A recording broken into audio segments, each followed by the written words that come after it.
Hey everyone, welcome back to Breakup Cheater, the channel where we share real stories of betrayal, heartbreak, and the strength it takes to move forward. If this is your first time here, don't forget to hit that subscribe button and turn on notifications so you never miss a story.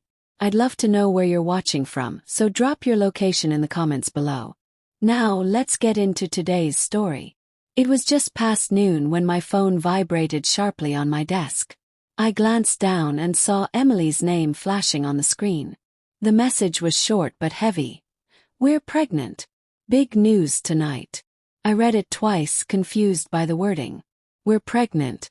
My heart leapt with hope. This was the moment we had dreamed about for years. Finally starting the family we always talked about. A warmth settled in my chest, a hopeful tightening that felt like the beginning of something beautiful. I quickly texted back, "Can't wait to hear all about it," then flipped my phone face down and tried to focus on work. By mid-afternoon, the excitement was unbearable. I left the office early and stopped by a wine shop, picking up a bottle of non-alcoholic sparkling rose. At a nearby florist, I grabbed a bright bouquet of tulips. Then, on a whim, I popped into a small boutique near our apartment and bought a tiny pair of hand-knit baby socks. I got home shortly after 4 p.m. Emily wasn't there yet, so I carefully arranged the flowers and the gift on the kitchen table, imagining the smile that would spread across her face when she walked in.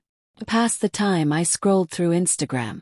Emily hadn't posted anything new, but her best friend, Sarah, had just shared a photo that stopped me cold. There on my screen was Emily, glowing and radiant, holding an ultrasound printout. Standing close beside her was Marcus, a colleague from the wellness app she'd been working on. His arm was wrapped casually around her waist.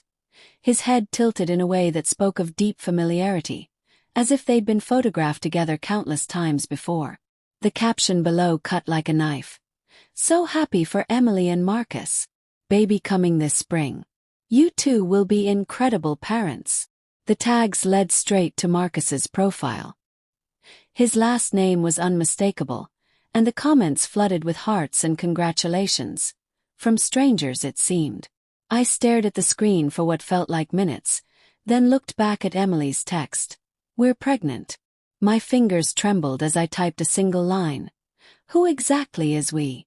The read receipt appeared almost instantly. No reply. The flowers on the table suddenly felt absurd. I left them there and sank down into the living room couch, the weight of betrayal heavy in the air. Emily arrived just after 6. She froze in the doorway, eyes flickering from the flowers to the baby socks. Her hand gripped her bag strapped tightly. "You saw Sarah's post," she said quietly. "It's not a question." "Yes," I said, trying to keep my voice steady. "So, who exactly is we?" She exhaled slowly and dropped her bag. "Nathan, it's not what you think." I leaned back, voice calm but firm. "You and Marcus holding an ultrasound isn't what I think." Her face tightened. "I was going to tell you tonight properly. Not like this." "When did it start?" Yes. She looked down at the table. "About 10 weeks ago." "It wasn't supposed to." I trailed off, waiting for the rest. "Be serious." "It wasn't supposed to happen at all." I remembered the weekend cabin trip 2 months before. The one where she told me she was ready to start trying for a baby. Her words now felt like a cruel joke. She flinched, then said, "I still love you, Nathan. This doesn't change that." I nodded slowly. "But it changes everything else." Emily stepped closer. "We can make this work. Blended families are common." "Stop." My voice cracked with the weight of the truth. "You've been planning a life with him while telling me you wanted one with me. That's not a family. That's running 2 households without paying for either." "Please just listen," she pleaded. "No. Tonight you're staying somewhere else." I stood and pulled a small duffel bag from the hallway closet. "You can go to Sarah's. We'll talk if I decide there's anything left to talk about." She hesitated but didn't argue. Minutes later she was gone. By 9 I was staring at Marcus's Instagram again. His smiling face, the ultrasound between them, the flood of congratulatory messages. Then I called a local delivery service and sent a baby gift basket, addressed to Marcus's office. The card read, "Congratulations on your upcoming fatherhood. Wishing you and Emily all the best." It was scheduled to arrive by noon. The next morning, a knock at the door interrupted my coffee. I opened it to find Emily standing there, flanked by Sarah on one side and her father, Leonard, on the other. Marcus lingered behind, clearly uncomfortable. Leonard didn't waste a second. "Nathan, may we come in? We need to talk like adults." "Say what you need," I said, blocking the entrance. Leonard cleared his throat. "I know you're upset, but Emily is pregnant. Stability matters, at least until Marcus gets a better job. Maybe you can help financially." I stared at him. "You want me to bankroll the guy who got my wife pregnant?" Emily cut in. "It's not like that. We could still be together. You're the one I want to build a life with. Marcus is just..." "Marcus." Marcus raised a hand. "It was just physical. She loves you." I let out a bitter laugh. "That's reassuring." Sarah finally spoke. "Look, this was a test. Emily needed to see if you'd step up no matter what. Unconditional love." My eyes locked on Emily. "So the pregnancy announcement was a loyalty test?" She whispered. "I wanted to know if you'd be there for us." I nodded toward the hallway, where 3 taped boxes sat stacked. "Here's what's happening. Take these, leave, and don't come back." Emily's face flushed red. "Nathan, please." Leonard stepped forward. "Think about the bigger picture, the family's future." "I am," I said coldly. "That's why you're all standing outside my door." Marcus shifted awkwardly. "Guess we should go." They filed out, boxes in hand. That evening my phone buzzed nonstop. Sarah had posted a 30-second clip from that morning, filmed without my knowledge. It started with Emily's trembling voice. "I just need a little help while I'm pregnant." Then it cut to me at the doorway, arms crossed, saying, "Not my problem." She left out the part where I made it clear the child wasn't mine and that help meant paying rent and bills. The caption read, "Some men can't handle responsibility." Comments flooded in. Strangers calling me cold, selfish, even heartless. I ignored them all. Instead, I screenshotted Sarah's original post showing Emily and Marcus with the ultrasound, then posted it on my own profile with one clarifying line. Within hours, the tone changed. The attackers went silent. Some even deleted their comments. The next day, while reviewing my bank statements, I noticed 3 recurring charges I hadn't paid much attention to. Emily's car insurance, her phone bill, and a wellness subscription for her yoga classes, all paid from my account for years without my knowledge. I canceled every one of them immediately. By noon, my phone rang.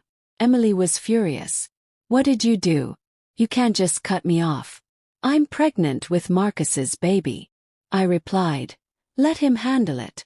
He's building a future. You know, he doesn't have to worry." Hung up. A week later, an anonymous complaint arrived at HR accusing me of harassing a pregnant former partner and sharing private medical information online. I walked into HR and handed our manager a printout of Sarah's public posts with comments and a full timeline. She read through, looked up and said, "Case closed." That night, I found my car plastered with hundreds of neon sticky notes, every panel covered in sharp black marker. "Step up. Real men provide." I peeled them off carefully, bagged them, and drove straight to the police station to file a report. Documentation had become my new normal. Then, a letter arrived from a low-rent law office demanding spousal equivalent financial support based on our years together and my history of paying bills. I called my college friend, Allison, a family lawyer. She laughed reading the letter. "This isn't even a palimony state, Nathan. I'll send them something that makes them regret mailing this." By Thursday, her well-crafted legal response, backed by statutes, was in their hands. That Friday afternoon, returning from lunch, I saw Emily and Marcus in my office building's lobby. She was loudly telling anyone who'd listen how she was abandoned while pregnant. Security was already moving toward them when I told them, "They're not here to see anyone. Please escort them out."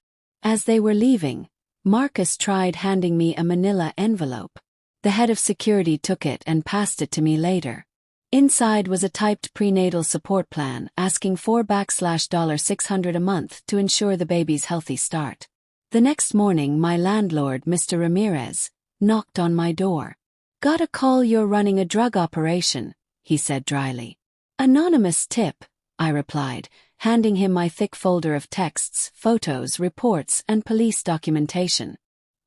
He flipped through it, shook his head and said, "People are insane. Forget it." By Monday I'd had enough. I filed for a restraining order against Emily and Marcus. They were served on Wednesday. The process server handed Emily the order and divorce papers simultaneously. According to Allison, Emily tried to argue it wasn't the right time, in the hallway. I didn't care. It was right for me. No drama, no excuses, just boundaries. That weekend, I drove out to the marina at the city's edge.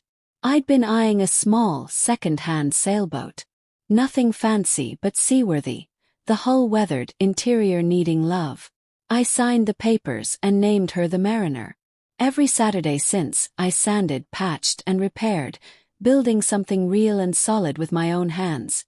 No lies beneath the surface. Months later, Molly, a mutual friend, told me Emily had given birth. Marcus visited sometimes but not regularly. A week after that, Leonard sent a brief apology email for his earlier confrontation. I replied simply, "I wish health for the child. My position hasn't changed." Emily never contacted me again. By summer, the Mariner was ready for open water. One quiet Sunday, I sailed out with 2 friends. For the first time in months, I wasn't thinking about texts, posts, or spin. I thought back to that message. "We're pregnant." How quickly those words turned from joy to proof of something broken beyond repair.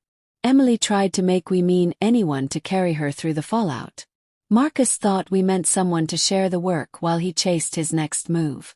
But out there on the water, we meant only me, my boat, my choices, and my name on everything I was building. I tightened the main sheet, felt the hull lean into the breeze, and let the shoreline slip away. We were over, and I chose myself. Thank you so much for watching and sticking with me through this difficult story. If you've ever been through something similar or have thoughts on what happened here, please share them in the comments. I read every single one. Don't forget to like, subscribe, and share this video with someone who might need to hear it. Remember, sometimes the hardest endings lead to the strongest new beginnings. Stay safe, and I'll see you in the next one.